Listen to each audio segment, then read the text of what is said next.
Hi and welcome to PCM Norway Productions coverage of this year's Tour de France. We are now in the Alps and the first of the two decisive ones, and the first one goes from Pinerolo to Galibier, 200 kilometers with hard work for the riders. We will be over Col du Agnel, Col du Izoard and finally up to Galibier. Today we will see who is the strongest of the general classification riders. And on the start of today's stage it was a breakaway. In that breakaway was Jürgen van den Broek from Omega from Malotto, Andreas Klöden from Radio Shack, Danny Pate from HTC High Road, and David Moncoutier from Cofidis, who most likely is going to try to defend his King of the Mountain jersey.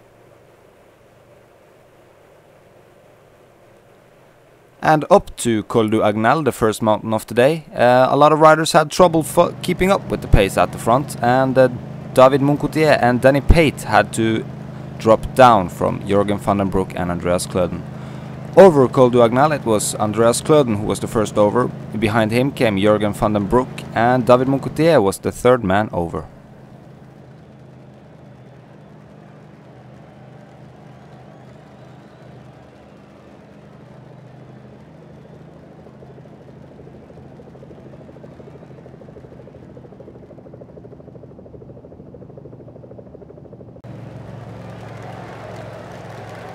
On the second climb of the day up to Col du Izoard, Jürgen van den Broek left Andreas Klöden behind and was the first man over the top and captured 10 points in the King of the Mountain jersey classification.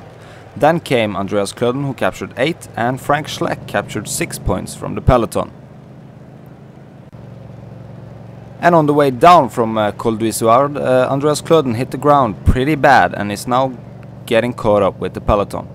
Now it's time to end our recap footage and tune in live on today's stage of the Tour de France, brought to you by PCM Norway Productions, Dick Henderson and Jim Jones.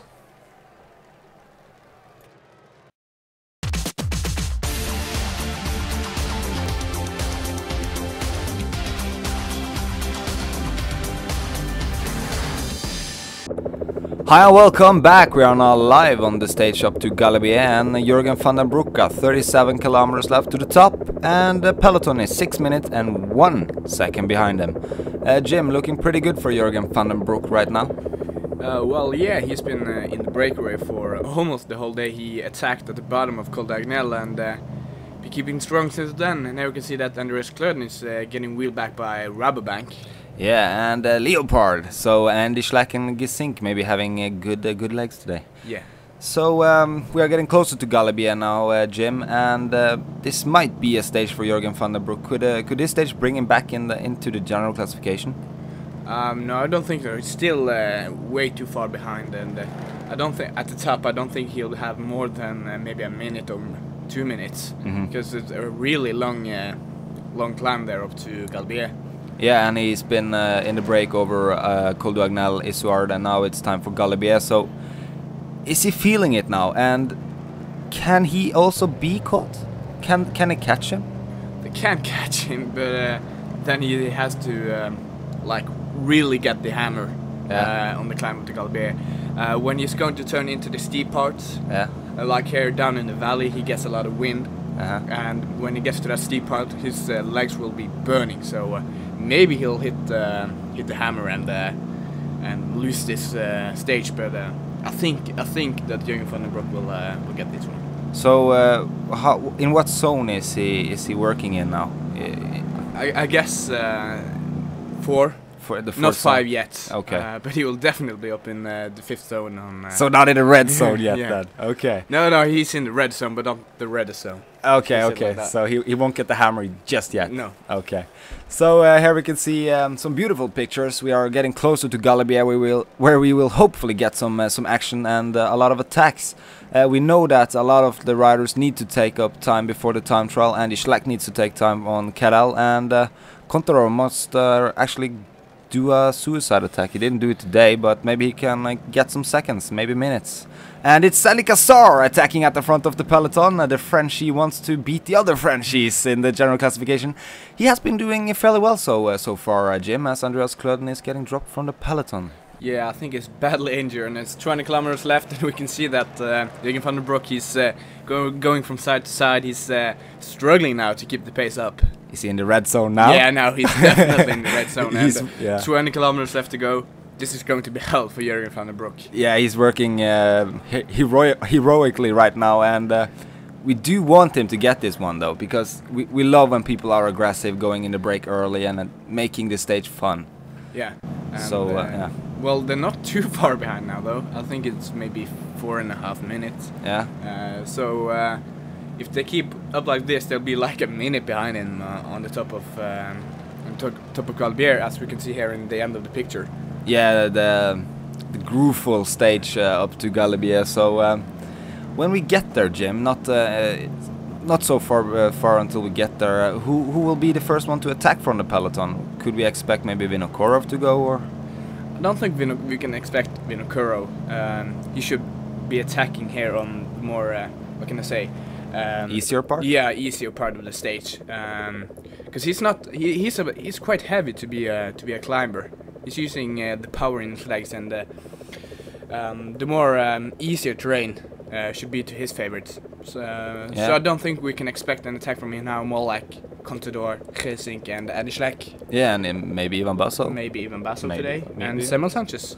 Sammy, yeah, he's been doing great. Is that Andy Schleck attacking in the front of the peloton? I think it is. Yeah, I can see the yellow jersey. And it's Andy Schleck going with Karel Evans on his wheel. And nobody else is able to follow them right now. It looks like... Karel Evans is countering on Andy Schleck. Karel feeling pretty good now. He can see the yellow jersey in Paris. And it looks like Alberto Contador are trying to bridge that gap. Nobody else is able to follow. They didn't get that much of a gap, but they are getting a gap now. Karel Evans, Andy Schleck, Alberto Contador forming a trio, working hard to catch Jürgen van den Broek and put minutes, maybe seconds down in the pockets onto the other favorites, as it's 10 kilometers to go for the 3 favorites behind Jürgen van den Broek. And I think Jürgen van den Broek will start to lose seconds now with the favorites attacking on each other. Yeah, the time will shrink now, because the pace is much higher in the back now, and I wouldn't say they have a huge gap yet, Jim. No, it's still not the steepest part. So you can see Vinokourov, as we spoke earlier. He's pulling the other favorite group now, and here we can see a picture that it's going much faster for Andy Schleck and his companions. Yeah, 3 minutes and 4 seconds now. So can they catch him?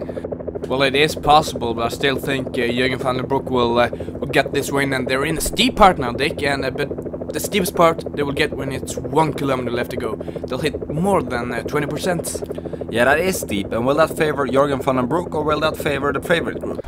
It will definitely favor the favorite group.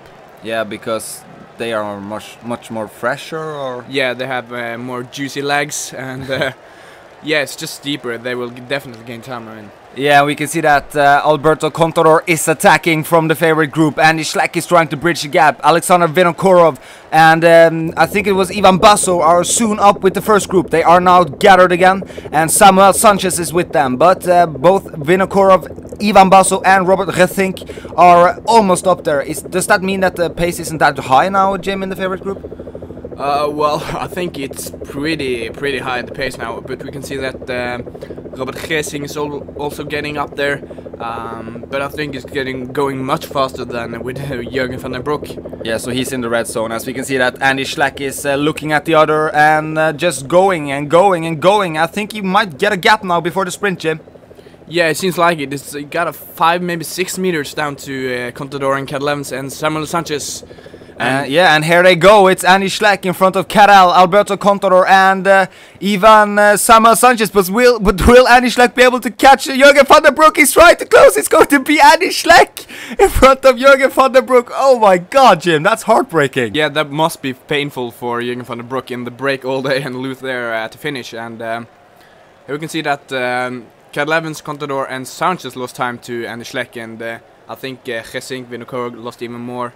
And Chris Horner, he lost a lot of time today. Yeah, he's now officially out of the top 3 contending, I would say.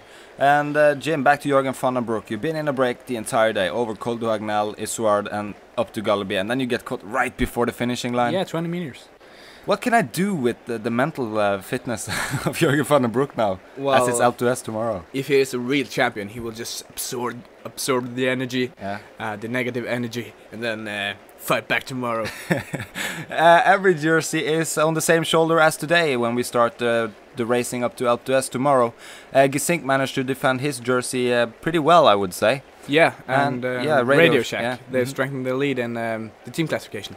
Yes, they have, and we will see if Leopard maybe can challenge them tomorrow up to Alpe d'Huez. So tune back in tomorrow on behalf of PCM Norway Productions, Dick Henderson and Jim Jones. See you tomorrow. Arrivederci! I love cake.